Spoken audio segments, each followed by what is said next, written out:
Φίλες και φίλοι, γεια σας, καλώς ήρθατε στο κανάλι μας. Σήμερα θα παρακολουθήσουμε μαζί τα πάντα σχετικά με το προζύμι, πώς πιάνουμε προζύμι για πρώτη φορά, πώς αναπιάνουμε το προζύμι, τι πρέπει να γνωρίζουμε για τη συντήρησή του, πώς πρέπει να γίνεται η διαχείριση του προζυμιού και πώς χρησιμοποιούμε το προζύμι για να φτιάξουμε σπιτικό προζυμένιο χωριάτικο ψωμάκι και διάφορα άλλα αρτοπαρασκευάσματα. Πάμε λοιπόν να παρακολουθήσουμε μαζί βήμα προς βήμα την διαδικασία. Το πρώτο βήμα λοιπόν είναι ένα ποτήρι νερό και προαιρετικά ένα κλωναράκι βασιλικού, το οποίο έχετε πλύνει πάρα πολύ καλά, το οποίο θα το βάλετε μέσα στο νερό και θα το αφήσετε για περίπου μία ώρα. Το βήμα αυτό είναι προαιρετικό, απλά προσπαθούμε να εκμεταλλευτούμε τις αντιμυκητησιακές ιδιότητες που έχει ο βασιλικός. Αν δεν έχετε βασιλικό όμως, μπορείτε να παραλείψετε αυτό το βήμα και απευθείας να χρησιμοποιήσετε νερό από τη βρύση.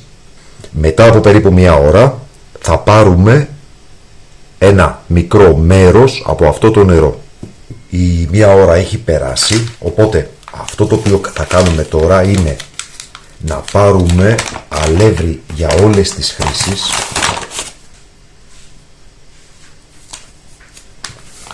ένα με 2 κουταλάκια του γλυκού. Δεν παίζει ρόλο η ποσότητα που θα χρησιμοποιήσετε. Μπορείτε να βάλετε και πολύ περισσότερο αλεύρι, απλά θα βγάλετε και πολύ περισσότερο προζύμι.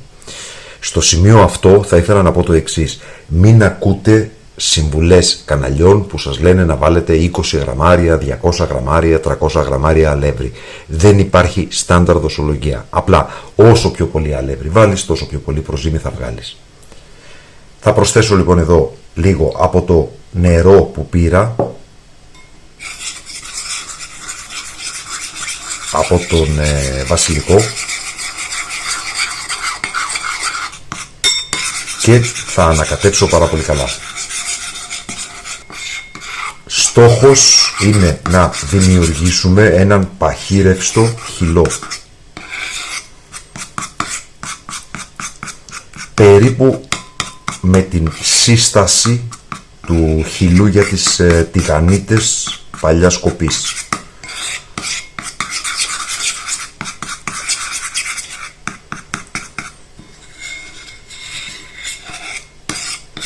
Το βλέπετε.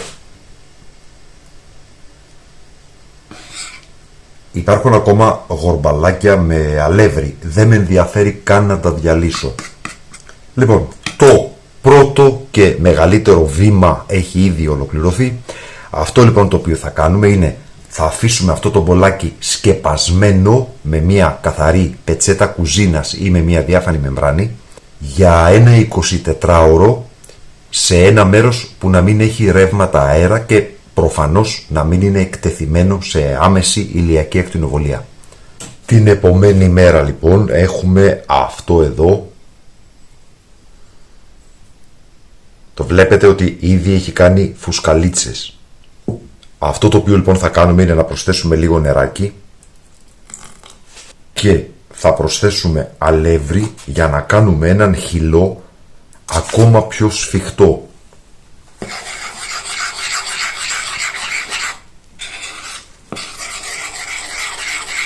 Θυμίζω ότι το είχαμε αφήσει για ένα ολόκληρο βράδυ.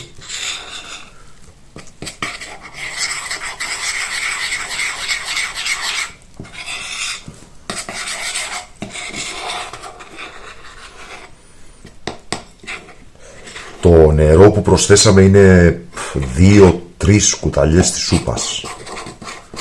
Όπου βλέπετε πλέον είναι κάτι ανάμεσα σε χυλό και ζύμι.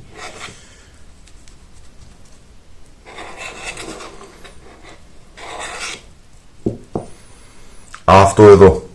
Τώρα θα αφήσουμε το προζύμι για άλλο ένα 24ωρο σε μέρος χωρίς ρεύματα αέρα και χωρίς να δέχεται άμεση ηλιακή ακτινοβολία.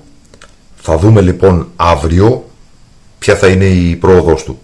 Αφήσαμε λοιπόν το προζύμι για ένα ολόκληρο βράδυ και όπως βλέπετε έχει ήδη φουσκώσει, είναι έτοιμο.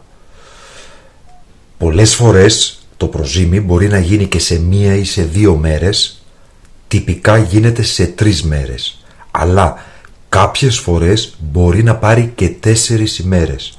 Δηλαδή, εμείς τι θα κάνουμε, επαναλαμβάνουμε τη διαδικασία που είδαμε, προσθέτουμε νερό και αλεύρι και κάθε φορά κάνουμε τη ζύμη όλο και πιο σφιχτή. Αυτό λοιπόν το οποίο θα κάνω εδώ είναι να προσθέσω λίγο νερό και αλεύρι. Θυμίζω ότι πάντα βάζουμε αλεύρι για όλες τις χρήσεις.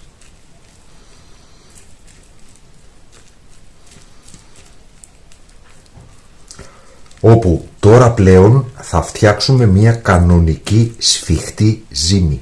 Άρα λοιπόν, ανεξάρτητα από το πώς θα είναι η εικόνα, στο τέλος της δεύτερης ημέρας συμπληρώνουμε νερό και αλεύρι για να φτιάξουμε μια σφιχτή ζύμη. Το δοχείο είναι μικρό και δεν βοηθάει ιδιαίτερα. Θα αδειάσω λοιπόν το ζυμαράκι σε ένα μεγαλύτερο σκεύος.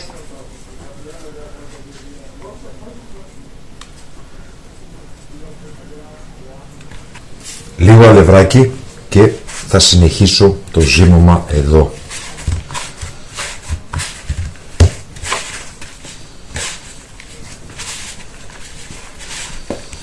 Να θυμίσω επίσης ότι οι χριστιανοί,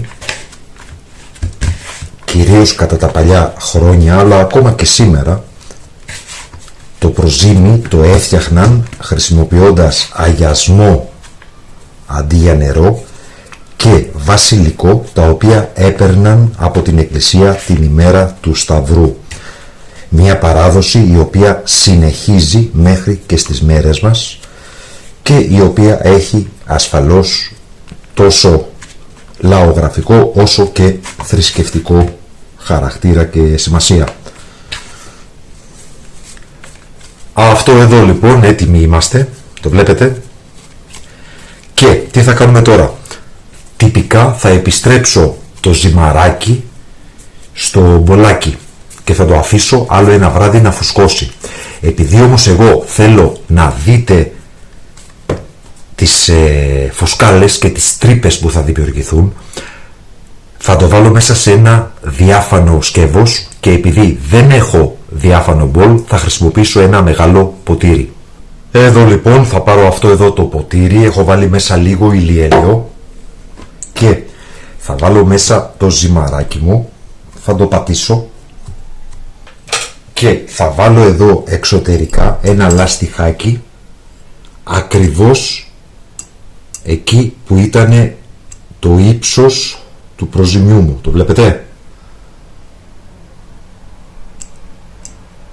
Για να σας δείξω πόσο θα έχει φουσκώσει και με δεδομένο ότι αυτό είναι διάφανο θα μπορείτε από το πλάι να δείτε τις φουσκάλες που θα δημιουργηθούν. Είμαστε λοιπόν έτοιμοι, θα το αφήσουμε για ένα ολόκληρο βράδυ και αύριο θα δούμε το τελικό αποτέλεσμα. Εδώ λοιπόν είμαστε στην επόμενη μέρα που εγώ έβαλα και το λαστιχάκι για να σας δείξω πόσο πολύ θα φουσκώσει το προζύμι. Τελικά το προζύμι όχι απλά φούσκωσε, ξεχύλισε όπως βλέπετε. Το βλέπετε? Το μισό έχει βγει έξω από το ποτήρι. Παρόλα αυτά να σας δείξω τις τρύπες, βλέπετε? Αυτές εδώ τις φυσαλίδες αέρα που έχουν δημιουργηθεί, που δείχνουν ότι το προζύμι μας έχει φουσκώσει και μυρίζει φρέσκο προζύμι. Επαναλαμβάνω ότι η μισή ποσότητα έπεσε έξω από το ποτήρι μέσα στον δίσκο που ευτυχώς είχα φροντίσει να βάλω κάτω από το ποτήρι. Δείτε εδώ ποσότητα προζυμιού, εννοείται αυτό το πετάμε γιατί έχει ξεραθεί το εξωτερικό. Οπότε όπως καταλαβαίνετε το προζύμι είναι ήδη έτοιμο για χρήση. Δηλαδή τι Τι μπορούμε να κάνουμε? Μπορούμε να το αναπιάσουμε με 150 γραμμάρια νερό και 300 γραμμάρια αλεύρι, να κρατήσουμε ένα μέρος προζυμιού στο μπολάκι μας, θα τα αφήσουμε όλο το βράδυ να φουσκώσουν και την επόμενη μέρα κρατάμε στο ψυγείο το προζύμι για την επόμενη φορά και το φρέσκο, το αναπιασμένο, θα το χρησιμοποιήσουμε για την συνταγή που θέλουμε να κάνουμε. Πιστεύω το βίντεο να είναι αρκετά κατατοπιστικό, γιατί κατά καιρούς έχω πάρει πάρα πολλά μηνύματα και emails που με ρωτάτε πώς φτιάχνουμε προζύμι from scratch, όπως λέμε στο χωριό μου, δηλαδή από το μηδέν. Και πάμε τώρα να δούμε τι γίνεται αν έχουμε αφήσει προζύμι στο ψυγείο για μεγάλο χρονικό διάστημα ή αν ξεχάσαμε το προζύμι που είχαμε για να το αναπιάσουμε. Αν το ξεχάσαμε για 1 ή 2 μέρες εκτός ψυγείου, μου έχει συμβεί, και σε αυτή την περίπτωση το προζύμι θα ξυνήσει. Σε αυτή την περίπτωση το προζύμι θα έχει μία μυρωδιά ανάμεσα σε κρασί ή ξύδι. Δεν μπορούμε λοιπόν να το χρησιμοποιήσουμε, όχι γιατί είναι επικίνδυνο για την υγεία, αλλά γιατί όποιο παρασκεύασμα και να φτιάξουμε, ψωμί, τσουρέκι, οτιδήποτε, θα είναι πάρα πολύ ξινό. Τι κάνουμε λοιπόν σε αυτές τις περιπτώσεις? Επειδή λοιπόν είχα σκοπό να κάνω ένα τέτοιο βίντεο, έχω εδώ προζύμι, το οποίο το έχω στο ψυγείο 8 μήνες παρατημένο. Προσέξτε, εδώ έχει σκουρίνει η επιφάνεια. Είναι αυτό το προζύμι ασφαλές για χρήση? Ναι, είναι ασφαλές, απλά δεν θα είναι ωραία η γεύση του. Τι κάνουμε λοιπόν σε ένα τέτοιο ενδεχόμενο που είτε έχουμε το προζύμι στο ψυγείο ξεχασμένο για πολύ μεγάλο χρονικό διάστημα ή έχουμε το προζύμι εκτός ψυγείου και έχει ξυνήσει? Προσέξτε λοιπόν τι κάνουμε. Με ένα κουταλάκι θα ανασηκώσω εδώ το προζύμι, προσέξτε με, το βλέπετε από κάτω το προζύμι, από κάτω είναι λευκό. Τι θα κάνετε λοιπόν? Θα πάρετε ένα κουταλάκι από αυτό εδώ το υγιές, το λευκό, το βλέπετε,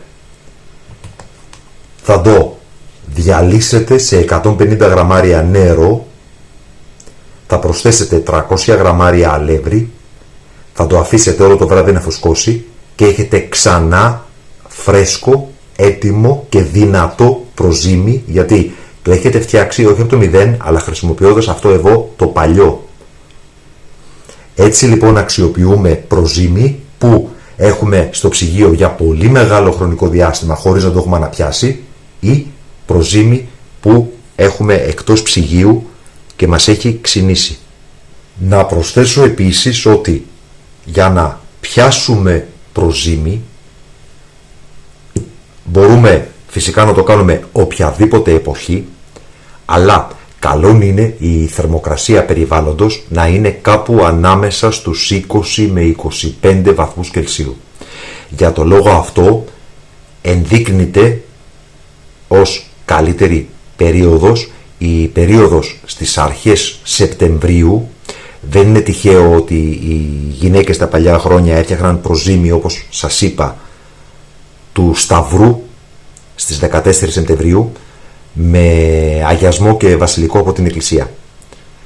Και επίσης άλλη κατάλληλη εποχή είναι προχωρημένη Άνοιξη, δηλαδή αρχές του Μαΐου, το πρώτο 15ήμερο ή ίσως και ολόκληρο το Μάιο. Γενικά το προζύμι δεν θέλει πολύ υψηλές θερμοκρασίες, δεν είναι μαγιά, και καλό είναι όταν φτιάχνουμε για πρώτη φορά προζύμι η θερμοκρασία του χώρου να είναι περίπου στους 20 με 25 βαθμούς Κελσίου. Χωρίς φυσικά αυτό να σημαίνει ότι δεν μπορούμε να πιάσουμε προζύμι οποιαδήποτε άλλη εποχή του χρόνου. Και πάμε λοιπόν τώρα να δούμε πώς αναπιάνουμε το προζύμι. Εδώ είναι το προζυμάκι μας, προστατευμένο μέσα σε μια σακούλα. Μπορείτε να χρησιμοποιείτε και ένα μπολ με καπάκι το οποίο μόλις το βγάλαμε από το ψυγείο. Θα αδειάσουμε το προζύμι μέσα σε μια λεκανίτσα.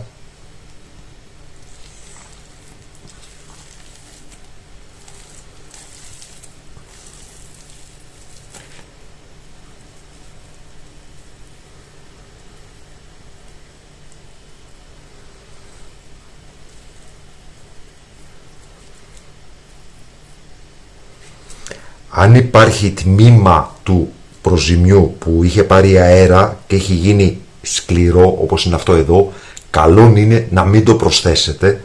Όχι ότι θα πάθετε κάτι, απλά θα σας πάρει πολλή ώρα μέχρι να διαλυθεί. Μυρίζει πάρα πολύ ωραία το προζύμι. Μου αρέσει πάρα πολύ η μυρωδιά του. Λοιπόν, εδώ έχουμε αδειάσει το προζύμι μας και θα προσθέσουμε 150 γραμμάρια νερό. Με ποια λογική λέω 150? Συνήθως για τα περισσότερα άλευρα ισχύει ότι το αλεύρι που θα χρειαστούμε έχει διπλάσια μάζα από το νερό. Άρα όταν βάζω 150 γραμμάρια νερό σημαίνει θα βάλω 300 γραμμάρια αλεύρι και άρα θα δημιουργήσω 450 γραμμάρια προζύμι. Και αυτό το οποίο θα κάνω τώρα είναι, ανακατεύοντας, ζυμώνοντας κατά κάποιον τρόπο, θα διαλύσω το προζύμι μέσα στο νερό. Τη διαδικασία αυτή μπορείτε να την κάνετε και με ένα ξύλινο κουτάλι ή μπορείτε να την κάνετε και στο ζυμωτήριο ή στον αρτοπαρασκευαστή σας. Και όπως βλέπετε το προζύμι έχει σχεδόν διαλυθεί. Προαιρετικά, για προστασία, μπορούμε να προσθέσουμε μία πρέζα αλάτι και στη συνέχεια θα προσθέσουμε 300 περίπου γραμμάρια αλεύρι ώστε να δημιουργήσουμε μία ομογενή ζύμη που δεν κολλάει στα χέρια.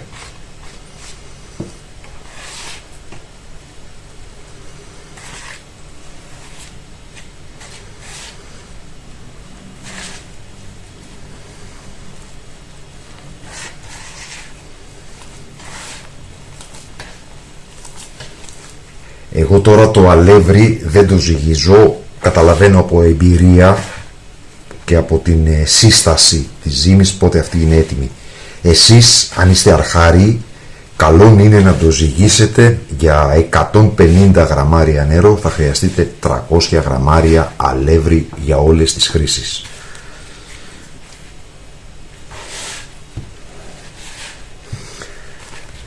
Το ζυμαράκι αναδίδει μία ξινή, θα έλεγα, αλλά ευχάριστη μυρωδιά.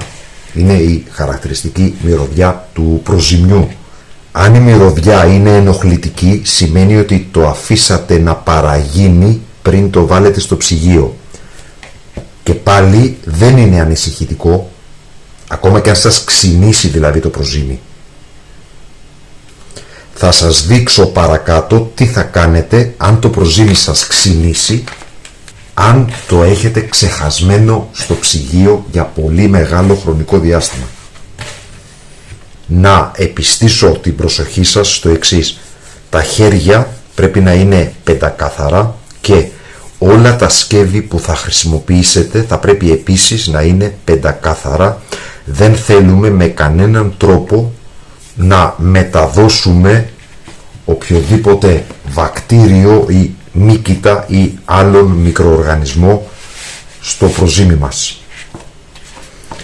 Λοιπόν, όπως βλέπετε είναι έτοιμο, έχει πλέον τη σύσταση που θέλουμε.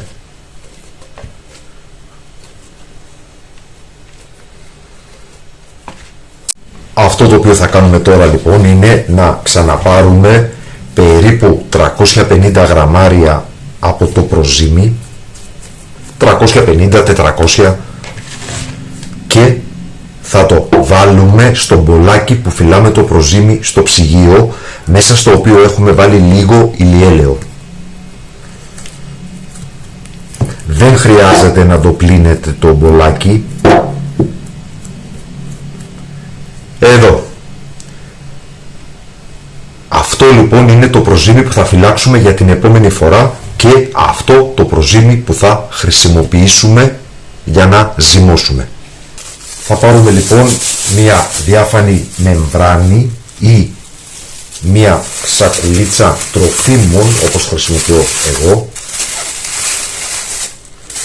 και θα βάλουμε μέσα το προζύμι που θα φυλάξουμε για την επόμενη φορά.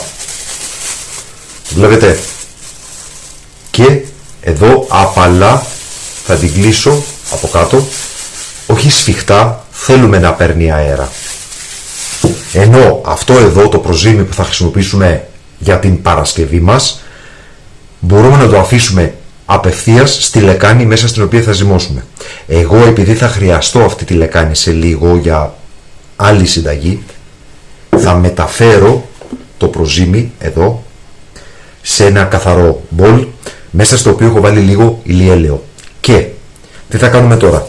Θα τα αφήσουμε και τα δύο για ένα ολόκληρο βράδυ μέχρι να τριπλασιαστούν σε όγκο.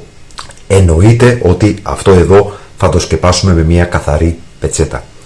Θα τα αφήσουμε λοιπόν ένα ολόκληρο βράδυ να γίνει το προζύμι και την επομένη μέρα αυτό εδώ θα το τοποθετήσουμε στο ψυγείο μας για την επόμενη φορά, ενώ αυτό εδώ θα το χρησιμοποιήσουμε για την Παρασκευή μας.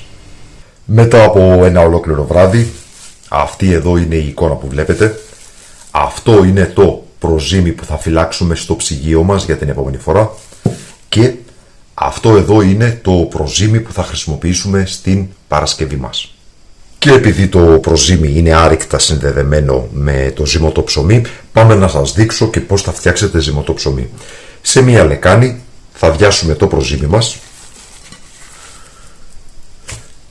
Είναι το προζύμι που έχουμε αναπιάσει. Θα προσθέσουμε 400 γραμμάρια νερό, ένα κουταλάκι του γλυκού αλάτι και περίπου 80 γραμμάρια ελαιόλαδο. Θα ανακατέψουμε μέχρι να διαλυθεί το προζύμι μας. Πεντακάθαρα χέρια, πεντακάθαρο σκεύος.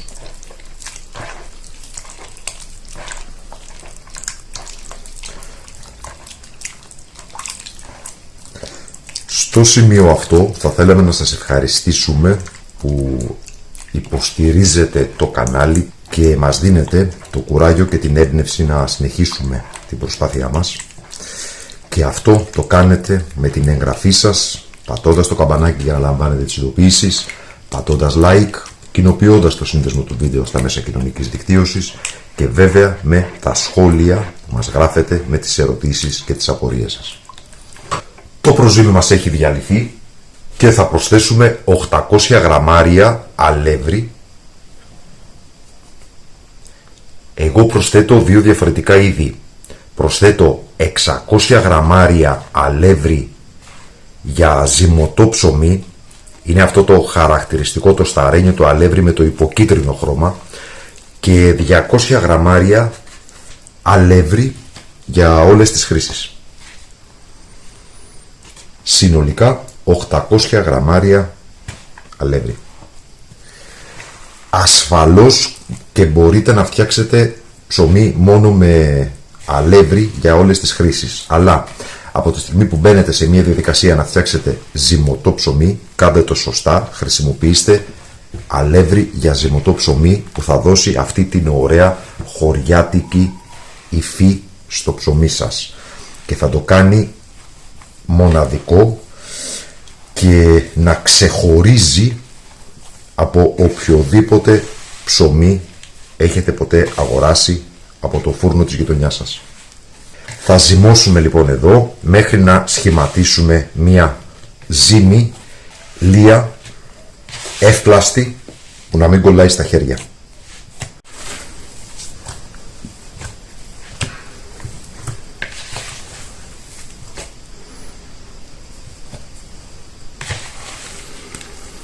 Μετά λοιπόν από αρκετό ζύμωμα Το ψωμάκι μας είναι έτοιμο.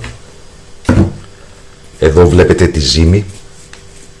Κοιτάξτε τι όμορφη που είναι και πόσο υπέροχα μυρίζει. Τι θα κάνουμε λοιπόν τώρα? Θα πάρουμε ένα ταψί ή λαμαρίνα, ό,τι θέλετε. Θα βάλετε πάνω χαρτί ψησίματος και λίγο αλεύρι για ζυμωτό ψωμί. Εδώ στο κέντρο θα βάλουμε το ζυμαράκι μας.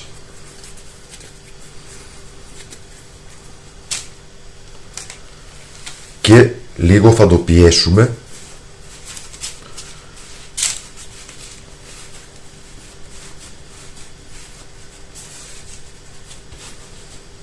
Και από πάνω θα πασπαλίσουμε και γύρω γύρω αλεύρι για ζυμωτό ψωμί. Βλέπετε τι κάνω με το χέρι μου για να πάει και στο πλάι.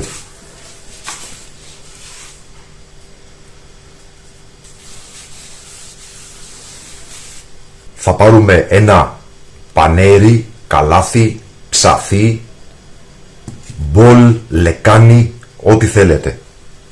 Ό,τι έχετε εύκαιρο. Και θα στρώσουμε στο εσωτερικό μια πετσέτα καθαρή κουζίνας.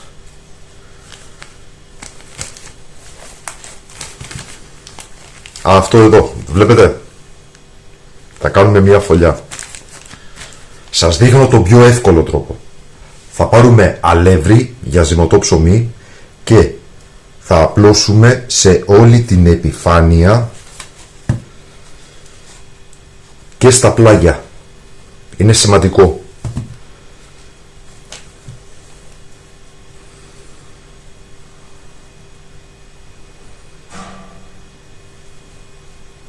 Εδώ έχουμε το καρβελάκι μας και θα πιάσουμε την πετσέτα εδώ από τα πλάγια για να μην μας τεντώσει και θα αναποδογυρίσουμε το καλαθάκι πάνω από το ψωμί μας.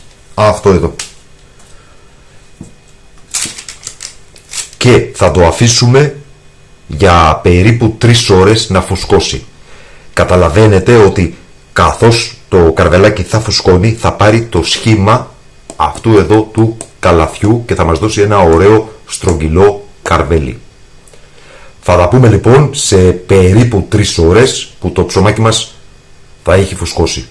Έχουν περάσει 3 ώρες λοιπόν και θα βγάλουμε πλέον το πανεράκι.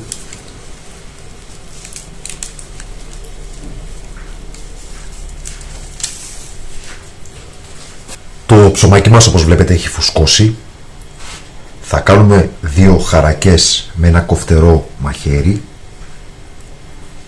και αν θέλετε μπορείτε να κάνετε εδώ και ένα στάχι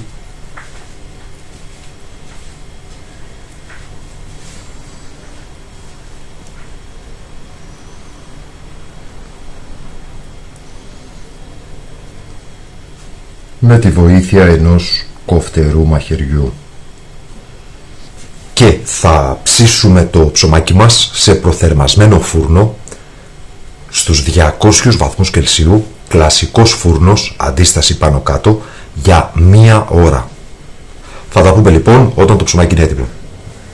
Μετά από 1 ακριβώς ώρα το ψωμάκι μας είναι έτοιμο. Μόλις το βγάλαμε από το φούρνο και το τοποθετήσαμε πάνω σε μια καθαρή πετσέτα και τώρα με λίγο καθαρό νερό θα περάσουμε την επιφάνειά του για να μαλακώσει η κόρα.